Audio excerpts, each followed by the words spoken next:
विश्वास करके कभी करके देख लेना, क्योंकि हम विश्वास के साथ कह रहा हूं। जो हमसे बहुत पहले से जुड़े होंगे वो जानते हैं हमारी क्या दशा थी और आज क्या दशा होगी, केवल मात्र भगवान की कथा से। आप कभी करके देख लीजिए।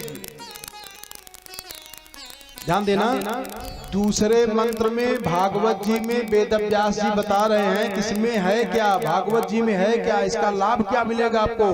कहा धर्म प्रोज्झित कैतवोत्र परमो, इसमें परम धर्म का निरूपण किया गया है। कहा महाराज धर्मों कई प्रकार का होता है। हाँ,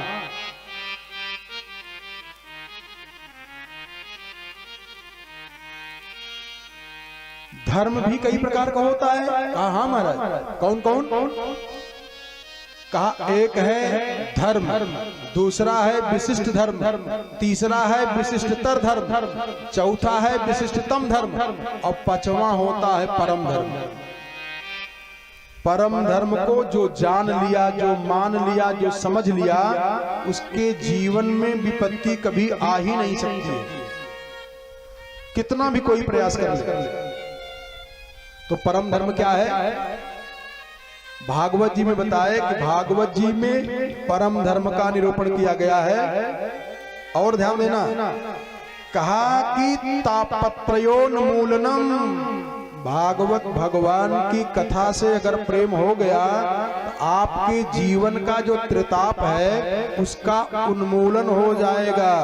और अगर कोई श्रद्धा और भक्ति के साथ अपने हृदय में ये भावना बना ले कि हमको भागवत जी की कथा का रसपान करना है, तो सद्यो हृदय वरुध्य तेत्र पृथ्वी शुश्रूषभिस्तक्षणात्, उसके अंतःकरण में परमात्मा अपने आप आकर के विराजमान हो जाते। इतना भाग्यशाली होता है।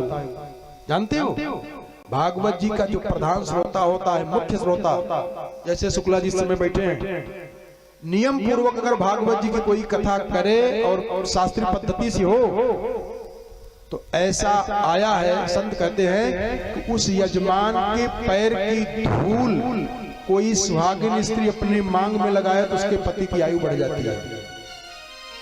इसको राजा कहते हैं। उसी के शरीर से समस्त देवताओं को भोग मिलता है। और इसी मंत्र को अगर कोई कर्मकांडी जान जाए तो उसको पूजा की विधि मालूम हो जाए। साधु लोग जो अष्टयाम होता है ना, अष्टयाम, यही भागवत जी के प्रथम मंत्र से जान गए। जन्माद्यस्य यतोऽन्वयादितरतश्चार्थे स्वभिज्ञः स्वराट् तेने ब्रह्म हृदय आदि कवये मोह्यन्ति यत्सूरयः। अष्टयाम है, भक्त प्रसन्न होने के लिए नए नए प्रकार से भगवान का पूजा करता रहता है। मन ऊब न जाए। सुबह की संध्या, प्रातः संध्या, मध्याह्न संध्या, सायं संध्या, रात्रि संध्या, ये गृहस्थी करते हैं, विद्वान ब्राह्मण करते, लेकिन जो साधु होता है वो अष्टयाम करता है और भगवान से प्रार्थना करता है कि हे नाथ, नया नया रूप बना करके हमको अपने चरणों में बनाए रहिएगा। कैसे? अरे कभी राम बन के, वही परमात्मा, वही निर्गुण निराकार परात्पर पूर्णतम ब्रह्म भक्तों को प्रसन्न करने के लिए नाना प्रकार का रूप बना करके आता है। क्यों? क्योंकि तब की जितने भक्त हैं वो प्रसन्न रहे। सबका अलग अलग तरीका होता है ना। सूरदास जी महाराज बाल गोपाल की पूजा करते थे, छोटे से कन्हैया उनकी उपासना किया करते थे। एक जगह हमने सुना है कि तुलसीदास जी और सूरदास जी बैठ करके सत्संग कर रहे थे। तब तक कुछ लोगों ने आवाज लगाया, बाबा अरे भाग जाइए, पागल हाथी जा रहा है, कहीं मार न दे।